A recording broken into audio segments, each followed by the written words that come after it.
अस्सलाम वालेकुम स्टूडेंट्स, मोहम्मद आसिम फरीद की जानिब से आपको नेशनल कॉमर्स ग्रुप में खुशामदीद कहते हैं। स्टूडेंट्स, आज हम बिज़नेस मैथमेटिक्स में परसेंटेज के चैप्टर का क्वेश्चन नंबर 13, 14, 15 एंड 16 को डिस्कस करने जा रहे हैं। बुक जो हम फॉलो कर रहे हैं ये है मोहम्मद अब्दुल्ला की, जो कि आई कॉम पार्ट 1 और बी कॉम पार्ट 1 में मोस्टली पढ़ाई जाती हैं। बहुत ही इम्पोर्टेंट ये चैप्टर है परसेंटेज का। तो बढ़ते हैं अपने पहले क्वेश्चन की जानिब और देखते हैं पहला क्वेश्चन नंबर 13 क्या कहता है। स्टूडेंट्स, क्वेश्चन नंबर 13, इसकी कोटेशन कुछ इस तरह से, a man spend ₹70% of his income and save 4500, what is his income. तो स्टूडेंट्स, यहाँ पे वो कह रहा है कि एक बंदा है कि जो कि अपनी इनकम का 70% वो खर्च कर देता है और वो जो सेव करता है वो है 4500 रुपया। उसकी टोटल इनकम हमने फाइंड करनी है। अब यहाँ पे अगर आप देखें तो 70% उसने कंज्यूम कर दिया है, वो हमें नहीं पता, लेकिन जो उसने सेव की है 30% सेव की है वो हमें पता है। यानी कि हम कह सकते हैं कि हमारे पास जो टोटल एक्सपेंडिचर है ये हो गया 70%। टोटल जो सेविंग उसकी होगी वो होगी 30%, यानी कि टोटल 100% में से 70% उसने खर्च कर दिया, 30% उसने खर्च नहीं किया। उसके बाद टोटल जो सेविंग थी उसकी अमाउंट उसने दे दी है 45%। नेक्स्ट हम क्या करेंगे, हमने फार्मूला लगाना है, टोटल इनकम हमने फाइंड करनी है। तो इनकम के लिए फाइंड करने के लिए हम फार्मूला लगाएंगे, number is equal to percentage of saving divide by rate percent. आप इस फार्मूले को मज़ीद सिंप्लीफाई कर लें, percentage of saving multiply by 100 divide by rate, क्योंकि ये रेट जो है रेट परसेंट था, रेट डिवाइड बाय 100, तो 100 को आप अगर ऊपर लेके जाएं परसेंटेज ऑफ सेविंग के साथ तो ये इसके साथ मल्टीप्लाई हो जाएगा। उसके बाद आपने फार्मूले में वैल्यू पुट करनी है। तो जो परसेंटेज ऑफ सेविंग थी उसकी वो 4500 हो गई है, मल्टीप्लाई बाय रेट आप 100 करेंगे, जो 100 से मल्टीप्लाई करेंगे divide by rate. Rate student यहाँ पे आप स्टूडेंट अक्सर औकात यहाँ पे गलती कर देते हैं, वो 70% लिखते हैं। 70% नहीं लिखना, इधर 30% लिखना है, क्योंकि 30% उसकी सेविंग रेट है। तो उसने जो कंजम्पशन की है वो 70% कर दी है, खर्च उसने कर दिया, एक्सपेंडिचर उसने 70% किया है, जो उसने नहीं किए वो है 30%। तो उसके बाद उसकी आप टोटल इनकम फाइंड कर लेंगे, ये हो जाएगी 15,000। यानी कि 15,000 का उसने जो 30% वो बचाया था वो 4500 रुपया था। तो स्टूडेंट्स, नेक्स्ट क्वेश्चन के साथ हम, नेक्स्ट क्वेश्चन हमारा है 2.14। स्टूडेंट, बहुत ही इंपॉर्टेंट क्वेश्चन है और आप इसको हर एक स्टूडेंट अपने ऊपर अप्लाई भी करता है। यानी कि जब वो किसी चीज़ का एग्ज़ाम देता है, एग्ज़ाम के बाद अपनी वो जब परसेंटेज कैलकुलेट करता है तो वो इसी हिसाब से करता है। किस तरह से कहता है कि Adeel got 70 question corrected in the test with 75 question. Adeel को टोटल 75 क्वेश्चन हमने दिए हैं, 75 में से उसने 70 जो है वो क्वेश्चन ठीक किए हैं, 5 क्वेश्चन उसने गलत किए हैं। कहता है कि what percent did have correct, उसने कितने परसेंट जो है वो परसेंटेज उसकी क्या बन रही है। तो सबसे पहले हमारे पास डेटा है जो है करेक्ट आंसर है उसके 70, ये आपके पास नंबर है। उसके पास जो आपकी बेस है जिससे आपने डिवाइड करना वो 75 है, यानी कि टोटल क्वेश्चन हो गए। उसके बाद आप करेंगे rate is equal two percent of correct answer. आपने क्या कहा, रेट जो होगा वो आपके पास वो जो करेक्ट आंसर है वो उसका होगा जाएगा। तो आपने फार्मूला क्या लगाना है, rate percent is equal to number multiply by 100 divide by base. यानी कि आपने क्या करना है, आपने परसेंटेज फाइंड करनी है कि टोटल क्वेश्चन में से कितने क्वेश्चन सही हुए हैं। तो उसके लिए फार्मूला लगाएंगे number multiply by 100 divide by base. तो उसके बाद आपने फार्मूले में वैल्यू पुट कर देनी है, वैल्यू पुट करेंगे, सॉरी इधर हमने 72 लिख दिया, 72 नहीं ये 70 है, 70 मल्टीप्लाई 100 डिवाइड बाय 75। उसके बाद वो जो उसके टोटल जो क्वेश्चन ठीक हो जाएंगे वो हो जाएंगे 93%, 93.3%।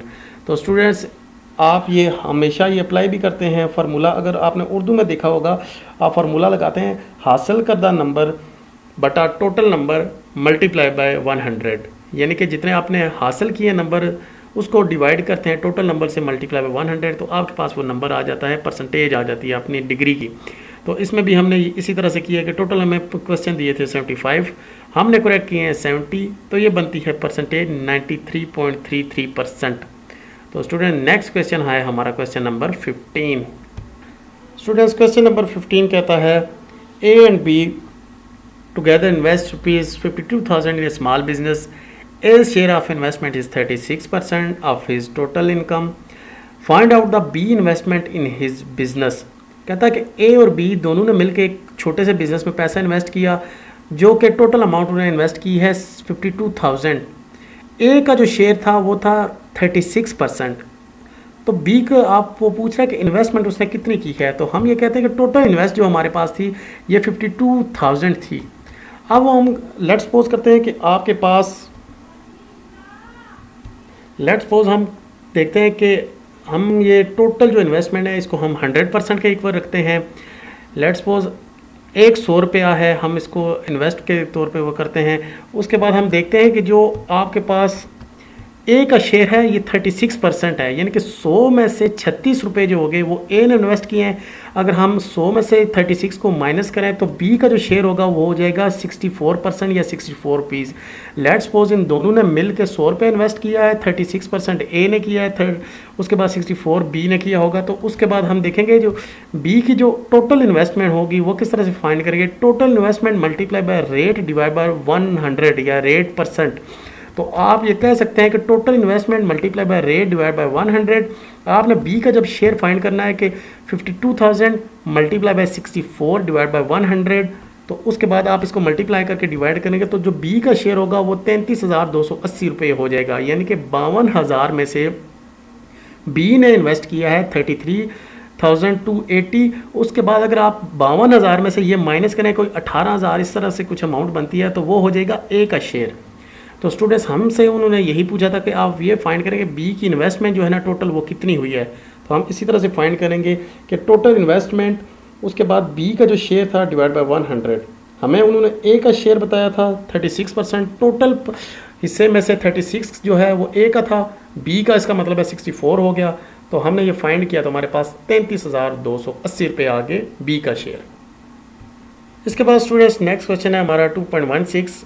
कहता है last month store sale were 25,000 and his month sale was 45,000 to 30। Find out the percentage increase in sale. बहुत ही सिंपल सा क्वेश्चन उसने बताया है। कहता है कि पिछले महीने हमने सेल की है 25,000 की और इस महीने हमने सेल की है 45,230 रुपये की। आप बताएं कि कितने % सेल इंक्रीज़ हुई है। यानी कि हमारे पास हम अगर वो देखें तो हमारे पास सबसे पहले डेटा है जो लास्ट मंथ की सेल थी वो 25,000 थी, इस मंथ की सेल होगी 45,230। यानी कि अगर हम इसका डिफरेंस देखें कि हमें इनकम कितनी मिली है 45,230 में से आप 25,000 माइनस करें तो 20,230 रुपये हमारी इंक्रीज़ हो गई है सेल पिछले महीने में, और इस महीने का जो डिफरेंस है वो 20,230 रुपये हमने ज़्यादा सेल की है। तो हमसे उसने परसेंटेज मांगा हुआ है। अगर हमसे वो नंबर मांगता, वैल्यू मांगता तो हम इधर तक करके छोड़ देते, लेकिन उससे परसेंटेज मांगा तो परसेंटेज निकालने के लिए हम फार्मूला लगाएंगे। Percentage increase is equal to number multiply by 100 divide by base. तो आप सीधा सीधा वैल्यू पुट कर देंगे फार्मूले में। 20,230 आपके पास जो नंबर था multiply by 100 divide by base जो आपकी इनिशियल वैल्यू थी 25,000, आप ये इसको मल्टीप्लाई करके डिवाइड करेंगे तो आपके पास 80.92% ये इंक्रीज़ आ गई है कि आपकी इस मंथ में सेल इतनी ज़्यादा हुई है। यानी कि अगर आप ये देखें 25,000 से अगर आप इसकी डबल करें तो 50,000 बनती है, लेकिन इससे थोड़ी सी सेल कम हुई है 45,000, तो मतलब हमारी जो सेल इंक्रीज़ हुई है ये 80% हुई है, 80.92%। उम्मीद करता हूँ आपको बात समझ आई होगी। तो नेक्स्ट क्वेश्चन 4 क्वेश्चन के साथ दोबारा आपसे मुलाकात होती है। तब तक के लिए अपना ख्याल रखिएगा। अल्लाह हाफिज़।